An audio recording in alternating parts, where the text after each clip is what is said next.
ಸ್ವೀಕರಿಸ್ತೀವಿ ನಾವು. ಯಾವುದು ಪ್ರಮಾಣ? ಸಂಘ ಪ್ರಾರ್ಥನೆಯಲ್ಲಿ ಕೊನೆಯ ಸಾಲುಗಳು.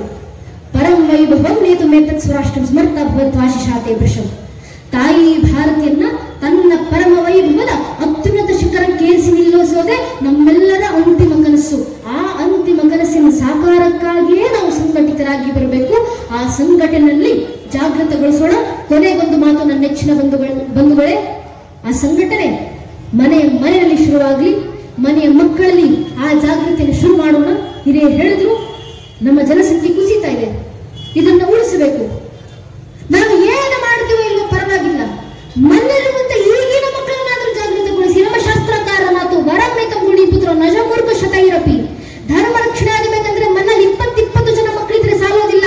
ಒಂದು ಹಿಂದೂ ಮಗು ಮನೇಲಿ ಇದೆಯಲ್ಲ, ಆ ಒಂದು ಹಿಂದೂ ಮಗುವನ್ನ ನೈಜ ಹಿಂದುವಾಗಿ ತಯಾರು ಮಾಡಿ ಸಾಕು. ಒಂದು ಮಗುವಿಂದ ಇಡೀ ಧರ್ಮ ರಕ್ಷಣೆ ಆಗುತ್ತೆ, ಇಡೀ ರಾಷ್ಟ್ರ ರಕ್ಷಣೆ ಆಗುತ್ತೆ. ಒಂದೊಂದು ಮಗುವಿನಲ್ಲಿ ಜಾಗೃತಿ. ಆ ಜಾಗೃತಿ ಯಾವ ಮಟ್ಟಕ್ಕೆ ಬೆಳೆದಿರಬೇಕಂದ್ರೆ ಮುಂದೊಂದು ದಿನ ಈ ಬುದ್ಧಿಜೀವಿಗಳು ಯಾರಾದ್ರೂ ನಮ್ಮ ಮನೆಯ ಮಕ್ಕಳ ಮುಂದೆ ನಿಂತ್ಕೊಂಡು, ಏನ್ ನೀವು ಸಾಮರಸ್ಯ ಮಾತಾಡ್ತೀರಾ, ಸದ್ಭಾವನೆ ಅಂತ ಮಾತಾಡ್ತೀರಾ, ರಾಷ್ಟ್ರ ಪ್ರೇಮ, ಧರ್ಮ ಜಾಗೃತಿ ಎಲ್ಲ ಮಾತಾಡ್ತೀರಾ, ಇವೆಲ್ಲ ಮೂಢನಂಬಿಕೆ ಅಲ್ವಾ? ನೀವು ಆರಾಧಿಸೋದು, ನಿಮ್ಮ ಪರಂಪರೆ, ದೇವಸ್ಥಾನಕ್ಕೆ ಹೋಗೋದು, ಹೋಮಹವನಗಳನ್ನು ಮಾಡೋದು, ಇವೆಲ್ಲ ಮೂಢನಂಬಿಕೆ. ನಿಮ್ಮಲ್ಲೇ ಸದ್ಭಾವನೆ ಇಲ್ಲ, ನಿಮ್ಮಲ್ಲೇ ಸಾಮರಸ್ಯ ಇಲ್ಲ, ನೀವೇನ್ ರಾಷ್ಟ್ರ ಪ್ರೇಮದ ಬಗ್ಗೆ ಮಾತಾಡೋದು? ಕೇಳ್ತಾರೆ ಪ್ರಶ್ನೆಯನ್ನ. ಉತ್ತರ ಕೊಡ್ಲಿಕ್ಕೆ ನಾವು ಮಕ್ಕಳು ಸಿದ್ಧರಾಗಿರ್ಬೇಕು. ನಾವು ಹೆಮ್ಮೆಯಿಂದ ಹೇಳಬೇಕು, ಹೌದಪ್ಪ, ಇಷ್ಟು ವರ್ಷ ತಪ್ಪುಗಳನ್ನ ಮಾಡಿದ್ದೀವಿ, ಅದನ್ನು ತಿದ್ದಿ ನಡೆಯುವಂತ ಕೆಲಸವನ್ನ ಹಿಂದೂ ಸಮಾಜ ಮಾಡುತ್ತಿದೆ. ಯಾವ ಮಟ್ಟಕ್ಕೆ ಅಂದ್ರೆ ಇಡೀ ಜಗತ್ತು ಕಣ್ತುಂಬಿಸಿಕೊಂಡಂತ ಒಂದು ಘಟನೆ. 500 ವರ್ಷದ ಹೋರಾಟದ ನಂತರ, 78ಕ್ಕೂ ಹೆಚ್ಚು ಮಹಾಕದನಗಳ ನಂತರ, ಸುಮಾರು 3.5 ಲಕ್ಷ ಜನ ಹಿಂದೂ ಕಾರ್ಯಸೇವಕರ ಬಲಿದಾನಗಳ ನಂತರ ಇಂದೊನ್ನಸಾಗಿರುವಂತ ಶತಮಾನಗಳ ಕನಸು ನಮ್ಮ ಅಯೋಧ್ಯೆ ರಾಮಲಲ್ಲಾರ ರಾಮ ಮಂದಿರ. ಆ ರಾಮ ಮಂದಿರ ನಿರ್ಮಾಣ ಆಗುವಂತ ಸಂದರ್ಭದಲ್ಲಿ 500 ವರ್ಷಗಳ ಹೋರಾಟದ ನಂತರ, ಕಾರ್ಯಸೇವೆ ಮಾಡಿದ ನಂತರ ರಾಮ ಮಂದಿರ ನಿರ್ಮಾಣಕ್ಕೆ ರಾಮ ಮಂದಿರದ ಪ್ರಥಮ ಅಡಿಪಾಯ ಇಟ್ಟಿದ್ದು ಯಾರು ಅಂದ್ರೆ ನಮ್ಮದೇ ವಿಶ್ವ ಹಿಂದೂ ಪರಿಷತ್ನ ಕಾರ್ಯಕರ್ತರಾದಂತ ಶ್ರೀ ಕಾಮೇಶ್ವರ್ ಚೌಪಾಲ್ಜಿ ಎಂಬ, ಈಗಿನ ನಾವು ಹೇಳುವಂತ ಪರಿಶಿಷ್ಟ ಜಾತಿಗೆ ಸೇರಿದಂತ ಕಾಮೇಶ್ವರ್ ಚೌಪಾಲ್ಜಿ ಅವರು ರಾಮ ಮಂದಿರಕ್ಕೆ ಪ್ರಥಮ ಅಡಿಪಾಯವನ್ನು ಸ್ಥಾಪನೆ ಮಾಡಿದಂತವರು. ವಿಶ್ವ ಹಿಂದೂ ಪರಿಷತ್ ಕರೆ ಕೊಡ್ತು, ನಾವು ದೇವಸ್ಥಾನಕ್ಕೆ ಅವರನ್ನು ಬಿಟ್ಕೊಳ್ಳೋದಿಲ್ಲ, ಇವ್ರನ್ನ ಬಿಟ್ಕೊಳ್ಳೋದಿಲ್ಲ ಅಂತ ಹೇಳ್ತೀರಲ್ಲ ಯಾರ್ಯಾರು, ಅದೇ ಸಮಾಜದ ಪರಿಶಿಷ್ಟ ಜಾತಿಯವರಿಂದಲೇ ದೇವಸ್ಥಾನವನ್ನೇ ಕಟ್ಟಿಸ್ತೀವಿ ನಾವು. ಈಗ ಹೇಗೆ ದೇವಸ್ಥಾನಕ್ಕೆ ಬರೋದಿಲ್ಲ ನಾವು ನೋಡ್ತೀವಿ ಅಂತ ಕರೆಯನ್ನ ವಿಶ್ವ ಹಿಂದೂ ಪರಿಷತ್ ಕೊಡ್ತಲ್ಲ. ಇದು ಗುರೂಜಿಯವರ ಆದರ್ಶ. ಗೊಲ್ಲಲ್ಕರ್ಜಿ ಅವರ ಒಂದು ಪುಸ್ತಕ ಇದೆ, ಬಂಚ್ ಆಫ್ ಥಾಟ್ಸ್ ಅಂತ. ಸಮಯ ಇದ್ರೆ ಯಾವತ್ತಾದ್ರೂ ಬಿಡಿ, ಬಹಳ ಸುಂದರ ಪುಸ್ತಕ. ಅವರು ಮೊದಲೇ ನಿರ್ಧರಿಸಿ ಹೋಗಿದ್ರು, ಯಾವ್ಯಾವ ಶಕ್ತಿಗಳು ದೇಶ ಹೊಡೆಯುವಂತ ಕೆಲಸ ಮಾಡ್ತಾವೆ, ಅದನ್ನ ವಿರೋಧಿಸಿ ನಿಂತು ನಮ್ಮ ರಕ್ಷಣೆಗೆ ನಾವೇನೆಲ್ಲ ಕೆಲಸ ಮಾಡಬೇಕು ಅಂತ. ಆ ಕೆಲಸದಲ್ಲಿ ಅವ್ರು ಹೇಳಿದ್ರು, ಭಾಷೆ ಹೆಸರಲ್ಲಿ ಹೊಡಿತಾರೆ, ಜಾತಿ ಮತ ಪಂಥಗಳ ಹೆಸರಲ್ಲಿ ಹೊಡಿತಾರೆ, ನಾವು ಒಡೆದು ಹಂಚುವಾಗಿಲ್ಲ, ಸಂಘಟಿತರಾಗಬೇಕು. ನಾವು ಎಲ್ಲ ಭಾಷೆಯನ್ನು ಗೌರವಿಸಿ ನಮ್ಮ ಭಾಷೆಯನ್ನು ಕಾದುಕೊಂಡು ಬಂದವರು. ಸಂಸ್ಕೃತ ಭಾಷೆಯನ್ನ ನಮ್ಮ ಕನ್ನಡದ ಕವಿಗಳು ಕೊಂಡಾಡಿದ್ರು. ಸಂಸ್ಕೃತ ಭಾಷೆಯನ್ನು ಹೊಗಳಿ ಕೊಂಡಾಡಿ ದೇಶಕ್ಕೆ ಸಂಸ್ಕೃತವನ್ನ ತಾಯಿ ಸಂಸ್ಕೃತಿ ಅಂತ ಆರಾಧಿಸಿದಂತ ಕನ್ನಡದ ಕವಿಗಳು ನಮ್ಮವರು. ಪೃಥ್ವಿಯ ಪ್ರಥಮ ಪ್ರಭಾತದಲ್ಲಿ, ಇತಿಹಾಸ ದೃಷ್ಟಿ ಕಷ್ಟಪಟ್ಟ ಅಜ್ಞಾತ ಪ್ರಾಚೀನದಲ್ಲಿ, ಚಿರದವರ ಹಿಮಶೈಲ ಪೃಥ್ವಿಯೋರ ಪ್ರಮುಖದಲ್ಲಿ ನವ ಶಿಶುವಿಗೆ ಮಂತ್ರವನ್ನ ನೀಡಿದಂತವಳು ನೀನಲ್ಲೋ ಸಂಸ್ಕೃತ ವಾಗ್ದೇವಿ. ನಾಗರಿಕತೆಯ ಸಾಮಗಾನದ ವಾಡಿಯಿಂದ ಮೂಡಿದಂತ ಮೂರ್ತಿ ನೀನಲ್ಲೋ ಸಂಸ್ಕೃತ ವಾಗ್ದೇವಿ. ಮಾನವನು ಮನೋಭಾವನದಲ್ಲಿ ಬಾನೆಡೆಗೆ ಮೊಗವೆತ್ತಿ ಕೈ ಮುಗಿದು ದೇವರ ಆಶೀರ್ವಾದವನ್ನೇ ಬಯಸಿದಂತ ಧನಿ ನಿನ್ನದಲ್ಲದೆ ತಾಯಿ. ಉಪನಿಷತ್ತಿನ ಋಷಿಗಳು ತಮ್ಮ ಮಹತ್ ಆರೋಚನ ಮಂಗರಿಯಂ ನೈದು ಏಕಮ ದ್ವಿತೀಯಂ ಬ್ರಹ್ಮವನ್ನು ಸಾರಿ ಬ್ರಹ್ಮಮಸ್ಮಿ ತೋಹಂ ತತ್ವಮಸಿ ಎಂಬ ಮಂತ್ರವನ್ನು ನರಶಿಶುವಿಗೆ ತುರಿಯದಲ್ಲಿ ನೀಡಿ ಜೊತೆ ದರ್ಶನವಿತ್ತರಂತೆ ಹೇಗಾಯಿತ್ರಿ ಆರ್ಯರಾಗಿಯ ನಾವು ನಿನ್ನ ಮಲೆವಾಲನ ಸವಿಯಿಲ್ಲದೆ ಬದುಕುವೆವೆ, ನೀನಿಲ್ಲದೆ ಎಲ್ಲಿರುವುದು ಭರತ ಖಂಡದ ಸಂಪತ್ತು ಸಂಸ್ಕೃತಿ ನಮ್ಮ ಹಿರಿಯರು ಹೇಳಿಕೊಂಡ್ರು. ಎಲ್ಲಾ ಭಾಷೆಗಳನ್ನು ಗೌರವಿಸುವಂತ ಹಿರಿಮೆ ಕೊಟ್ಟಿದ್ದು ನಮ್ಮ ಕನ್ನಡದ ಕವಿಗಳು. ಇದು ಕನ್ನಡದ ಪರಂಪರೆ ಅಂದ್ರೆ. ಇಂಥ ಕನ್ನಡದ ತನದ ವಾರಸುದಾರರು ನಾವೆಲ್ಲ. ಇದನ್ನ ನೆನೆದು ನಾವು ಮುಂದುವರಿಯುವಂತ ಕೆಲಸವನ್ನ ಮಾಡಬೇಕು. ಆ ಪರಂಪರೆ ಮುಂದಿನ ಪೀಳಿಗೆಗೆ ತಲುಪಿಸಿ ಹೋಗಬೇಕು. ಮುಂದೊಂದು ದಿನ ಯಾರಾದ್ರೂ ಬಂದು ನಮ್ಮ ಪರಂಪರೆ ನಮ್ಮ ಸಂಸ್ಕೃತಿಗೆ ಪ್ರಶ್ನೆ ಚಿಹ್ನೆ ಹಾಕಿ ರಾಮ ಮಂದಿರ ಕಟ್ಟಿದ್ದೀರಾ, ರಾಮ ಜನ್ಮಭೂಮಿ ಅಂತ ಹೇಳ್ತೀರಾ, ಆದ್ರೆ ಅದು ರಾಮರದ್ದೇ ಜನ್ಮಭೂಮಿ, ಅಲ್ಲಿ ರಾಮ ಹುಟ್ಟಿದ್ರು ಅನ್ನೋದಕ್ಕೆ ನಿಮ್ಮ ಹತ್ರ ಏನು ಸಾಕ್ಷಿ ಅಂತ ಪ್ರಶ್ನೆ ಮಾಡಿದ್ರೆ ದುರಾದೃಷ್ಟವಶಾತ್ ಇದು ಮುಂದೆ ಬರುವ ಪ್ರಶ್ನೆ ಇದೆ, ಈಗಾಗಲೇ ಹುಟ್ಕೊಂಡಿರುವಂತ ಪ್ರಶ್ನೆ. ಕೇಳೋರು ಯಾರು? ಸಾಮಾನ್ಯರ. ಕೋರ್ಟಲ್ಲಿದ್ದು ಕಪಿಲ್ ಸಿಬ್ಬಲ್ ಎಂಬ ವಕೀಲರು ಪ್ರಶ್ನೆ ಮಾಡ್ತಾರೆ, ಶ್ರೀರಾಮಚಂದ್ರು ಇಲ್ಲೇ ಹುಟ್ಟಿದ್ರು ಅನ್ನೋದಕ್ಕೆ ರಾಮ ಜನ್ಮಭೂಮಿಯ ಪರವಾಗಿ ಹಿಂದೂಗಳ ಹತ್ರ ಏನು ಸಾಕ್ಷಿ, ಏನ್ ಪುರಾವೆ? ಮೌಢ್ಯ ಬೆಳೀತಾ ಇದೆ ದೇಶದಲ್ಲಿ. ನಮ್ಮ ದೇಶದಲ್ಲಿದ್ದು ನಮ್ಮ ದೇಶದ ಮೂಲ ಸ್ಮಿತೆ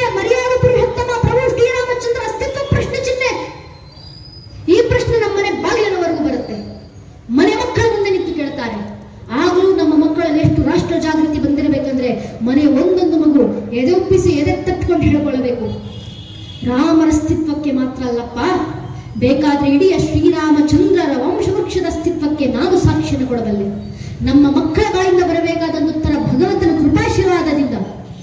ಮೊದಲಿಗೆ ಬಂದದ್ದು ಶ್ರೀಹರಿ, ಶ್ರೀಹರಿಯ ಮಗ ಬ್ರಹ್ಮ, ಬ್ರಹ್ಮನ ಮಗ ಮರೀಚಿ, ಮರೀಚಿ ಮಗ ಕಶ್ಯಪ, ಕಶ್ಯಪನ ಮಗ ಸೂರ್ಯ, ಸೂರ್ಯನ ಮಗ ಮನು, ಮನುವಿನ ಮಗ ಇಕ್ಷ್ವಾಕು, ಇಕ್ಷ್ವಾಕುವಿನ ಮಗ ಕುಕ್ಷಿ, ಕುಕ್ಷ ಮಗ ವಿಕುಕ್ಷಿ, ವಿಕುಕ್ಷ ಮಗ ಬಾಣ, ಬಾಣನ ಮಗ ಅನರಾರಣ್ಯ, ಅನರಾರಣ್ಯನ ಮಗ ಭೃದು, ಭೃದುವಿನ ಮಗ ತ್ರಿಶಂಕು, ತ್ರಿಶಂಕುವಿನ ಮಗ ದುಂಡುಮಾರ, ದುಂಡುಮಾರನ ಮಗ ಮಾಂಧಾತ, ಮಾಂಧಾತನ ಮಗ ಸುಸಂಧಿ, ಸುಸಂಧಿಯ ಮಗ ಧ್ರುವಸಂಧಿ, ಧ್ರುವಸಂಧಿಯ ಮಗ ಭರತ, ಭರತನ ಮಗ ಅಶೀತ, ಅಶೀತನ ಮಗ ಸಗರ, ಸಗರನ ಮಗ ಅಸಮಂಜಸ, ಅಸಮಂಜಸನ ಮಗ ಅಂಶುಮಂತ, ಅಂಶುಮಂತನ ಮಗ ದಿಲೀಪ, ದಿಲೀಪನ ಮಗ ಭಗೀರಥ, ಭಗೀರಥನ ಮಗ ಕುಕುತ್ಸು, ಕುಕುತ್ಸುವಿನ ಮಗ ರಘು, ರಘುವಿನ ಮಗ ಪ್ರಬೃದ್ಧ, ಪ್ರಬೃದ್ಧನ ಮಗ ಶಶಂಕು, ಶಶಂಕುವಿನ ಮಗ ಸುದರ್ಶನ, ಸುದರ್ಶನನ ಮಗ ಅಗ್ನಿವರ್ಣ, ಅಗ್ನಿವರ್ಣನ ಮಗ ಶೀಘ್ರವೇಗ, ಶೀಘ್ರವೇಗನ ಮಗ ಮರು, ಮರುವಿನ ಮಗ ಪ್ರಶೀಶಕ, ಪ್ರಶೀಶಕನ ಮಗ ಅಂಬರೀಷ, ಅಂಬರೀಷನ ಮಗ ನಗು, ನಗುಷನ ಮಗ ಯಾತಿ, ಯಾತಿಯ ಮಗ ಯದು, ಯದುವಿನ ಮಗ ದಶರಥ, ದಶರಥನ ಮಗನೇ ರಘುವಂಶಧರಾಗವ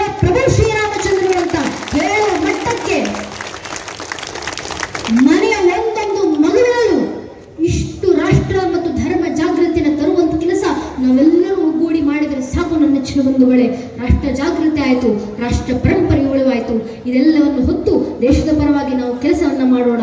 ಧರ್ಮ, ಭಾಷೆ, ನಾಡು, ನುಡಿಯ ಸಂಸ್ಕೃತಿ ಸಲುವಾಗಿ ನಾವೆಲ್ಲರೂ ನಮ್ಮ ಸಮಯವನ್ನ ತಾಯಿ ಭಾರತಿಗೆ ಅರ್ಪಿಸೋಣ ಅಂತ ತಮ್ಮಲ್ಲಿ ಕೇಳ್ಕೊಂತ, ನನಗೆ ಎರಡು ಮಾತನಾಡಲಿಕ್ಕೆ ಅವಕಾಶ ಮಾಡಿಕೊಟ್ಟಂತ ಸಂಘಟನೆಯ ಎಲ್ಲ ಹಿರಿಯರಿಗೆ, ವಿಶೇಷವಾಗಿ ನಮ್ಮ ಕಾರ್ಯಕರ್ತ ಅಣ್ಣಂದರಿಗೆ, ಒಂದು ಧರ್ಮಸಭೆ ಊರಿನಲ್ಲಿ ಆಯೋಜನೆ ಮಾಡಬೇಕಂದ್ರೆ ವಾರಗಟ್ಟಲೆ, ತಿಂಗಳಗಟ್ಟಲೆ ಮನೆ ಮಠ ಎಲ್ಲವನ್ನ ಬಿಟ್ಟು, ಊಟವನ್ನ ಬಿಟ್ಟು, ನಿದ್ದೆಯನ್ನ ಗೆಟ್ಟು, ಮನೆಯಲ್ಲಿ ಕೆಲಸ ಇಲ್ಲ ಅಂತಲ್ಲ, ಮನೆಯಲ್ಲಿ 108 ಕೆಲಸ ಇದ್ರು, ಮನೆ ಕೆಲಸ ಆಮೇಲೆ ಮತ್ತು ದೇಶದ ಕೆಲಸ, ಧರ್ಮದ ಕೆಲಸ, ಊರಿನ ಜಾಗೃತಿ ಕೆಲಸ ಆಗಬೇಕಂತ ಮನೆ ಕೆಲಸ ಬದಿಗಿಟ್ಟು ಬಂದು ದೇಶದ ಕೆಲಸ ಮಾಡ್ತಿರ್ತಾರೆ. ಆ ಕಾರ್ಯಕರ್ತರಾಗ ನಾವು ಏನು ಗೌರವ ಸಲ್ಲಿಸ್ತೀವಿ ಅನ್ನೋ ಗೊತ್ತಿಲ್ಲ.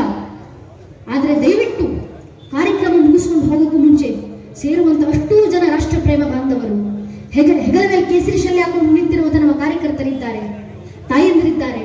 ದಯವಿಟ್ಟು ಅವರ ಹತ್ರ ಹೋಗಿ ಅವರ ಹೆಗಲನ್ನ ತಟ್ಟಿ, ನಿಮ್ಮ ಮನೆ ಕೆಲಸ ಬದಿಗಿಟ್ಟು ಬಂದು ದೇಶದ ಕೆಲಸ ಮಾಡ್ತಿದ್ದೀರಲ್ಲ, ಊರಿನ ಕೆಲಸ ಮಾಡ್ತಿದ್ದೀರಲ್ಲ, ನಿಮ್ಮನ್ನು ನೋಡಿದ್ರೆ ಹೆಮ್ಮೆ ಆಗುತ್ತೆ ಅಂತ ಒಂದು ಮಾತನ್ನ ಶ್ಲಾಘನೀಯವಾಗಿ ಹೇಳಿ ಹೋಗಿ ಸಾಕು.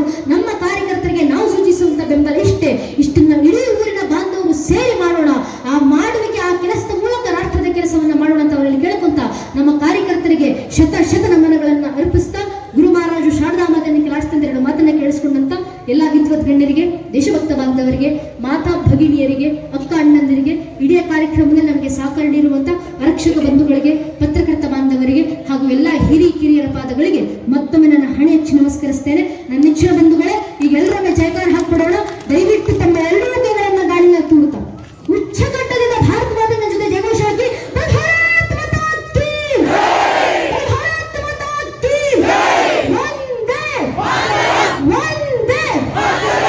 ಜೈ ಹಿಂದ್, ವಂದೇ ಮಾತರಂ. ಹರಿ ಓಂ ತತ್ಸತ್. ಶ್ರೀರಾಮಕೃಷ್ಣ ಅರ್ಪಣಮಸ್ತು. ನಾವಿಲ್ಲೆಲ್ಲ ಸೇರಿದ್ದೀವಿ. ಹಿಂದೂ ಸಮಾಜ ಸಾವಿರಾರು ವರ್ಷಗಳದು.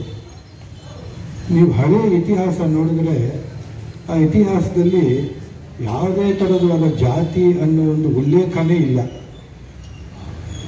ಈ ಹೊಸ ಒಂದು 100 ವರ್ಷನೋ 200 ವರ್ಷನೋ ಅಥವಾ ಒಂದು 500 ವರ್ಷಗಳಲ್ಲಿ, ಅಂದರೆ ಯಾವುದೇ ಒಂದು ಸಿವಿಲೈಸೇಷನ್ ಅಂತ ಹೇಳಿದಾಗ ಸಾವಿರಾರು ವರ್ಷಗಳ ಒಂದು ಇತಿಹಾಸ ಇರುತ್ತೆ. ಅದರಲ್ಲಿ ಒಂದು 500 ವರ್ಷ ಅನ್ನೋದು ತುಂಬ ಕಡಿಮೆ.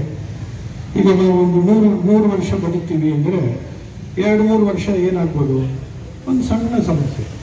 ಹಾಗಾಗಿ ಭಾರತದ ಇತಿಹಾಸದಲ್ಲಿ ಜಾತಿ ಅಂತ ಒಂದು ಪದ ಬಂದಿದ್ದೆ ಒಂದು 400-500 ವರ್ಷಗಳ ಹಿಂದೆ.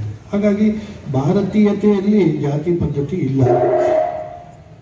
ಆದರೆ ಈ 500 ವರ್ಷಗಳಲ್ಲಿ ಆಗಿರುವಂಥ ಒಂದು ಇವತ್ತಿನ ಪರಿಸ್ಥಿತಿನ ನಾವು ಸಮಾಜದಲ್ಲಿ ಮಾತಾಡಲೇಬೇಕು, ಇದನ್ನು ಉಲ್ಲೇಖ ಮಾಡಲೇಬೇಕು ಮತ್ತು ಅದರ ದುಷ್ಪರಿಣಾಮಗಳ ಬಗ್ಗೆ ನಾವು ಏನು ಮುಂದೆ ಆಗ್ಬೋದು ಅನ್ನೋ ಹಿಂದೂ ಸಮಾಜಕ್ಕೆ ನಾವು ಮನವರಿಕೆ ಮಾಡಿಕೊಂಡು ನಾವು ಹುಷಾರಾಗಿರಬೇಕು. ನೀವು ಹಳೆಯ ಇತಿಹಾಸ ತಗೊಳ್ಳಿ. ರಾಮಾಯಣದಲ್ಲಿ ರಾಮ ಕಾಡಿಗೆ ಹೋದ.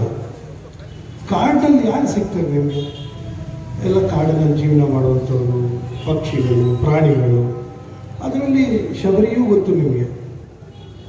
ಶಬರಿ ತಿಂದು ಚೆನ್ನಾಗಿರೋದನ್ನು ಮಾತ್ರ ತನ್ನ ರಾಮನಿಗೆ ಪಕ್ಕದಲ್ಲಿಟ್ಟಿದ್ರು. ರಾಮ ಯಾವ ಜಾತಿ ಅಂತ ಕೇಳಲಿಲ್ಲ. ಆ ಭಕ್ತಿಯನ್ನು ನೋಡಿ ಯಾರು ನಾವು ಇವತ್ತು ಭಗವಂತ ರಾಮ ಅಯೋಧ್ಯ ಪುರುಷ ಅಂತ ಹೇಳ್ತೀವೋ ಆ ರಾಮ ಯೋಚನೆ ಮಾಡಿದ್ರೆ ತಗೋಣ. ಇನ್ನು ಹತ್ತಿರಕ್ಕೆ ಬರೋಣ. ತುಂಬಾ ಹತ್ತಿರದಲ್ಲಿ For all NCERT, CBSE textbooks, guides, PUC, ITI, BE textbooks, guides and classmate notes, and for all the types of stationery available only at Satya Bookstore, opposite to Karur Vaishya ATM, Aladamara, Bemmal Nagar, KGF. For more details, contact 8073962145. 100% pure and clean. No compromise. Best quality. Family restaurant. 100% Ambur and Dindukal style biryani. 100% Venus biryani. Near Government Maternity Hospital, Maharaja Road, Robertson Peak.